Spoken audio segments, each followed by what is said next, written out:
In the previous video, we looked at a linear system with 2 variables, and so now we'll be looking at linear systems with 3 variables. So here is our example problem. We're given 3 different types of equations, and we want to solve for our x, y, and z variables. So the first step is we want to choose whether or not to use substitution or elimination.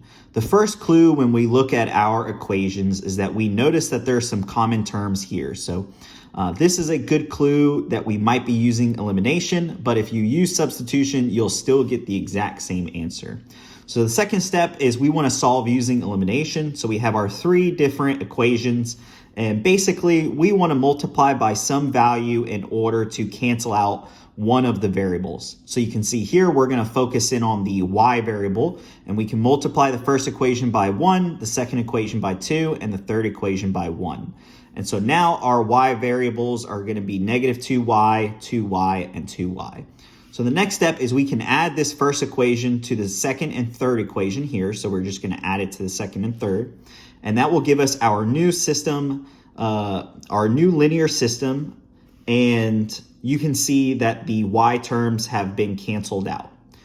So basically, we're just going to repeat this process in order to get rid of the z terms next. So that is the next variable that looks the easiest to get rid of. So we can multiply this third equation by negative 5, and the other 2 equations will keep the same. So now we have the z terms 5z and 5z. So all we have to do is add this second equation to the third one. So you can see that's what we'll do here.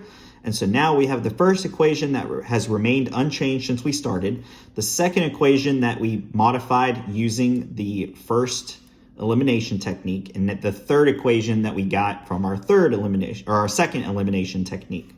So now we have something easy that we can solve. 15x is equal to 30, and we can solve that for x is equal to 2. And now all we have to do is just backtrace up. So we're just going to plug in this x is equal to 2 into our 5x plus 5z equals 15 to solve for z. So we'll get z is equal to 1, and then we can plug in x and z into our original equation, the first equation, and we can get y is equal to negative 1 for that solution as well.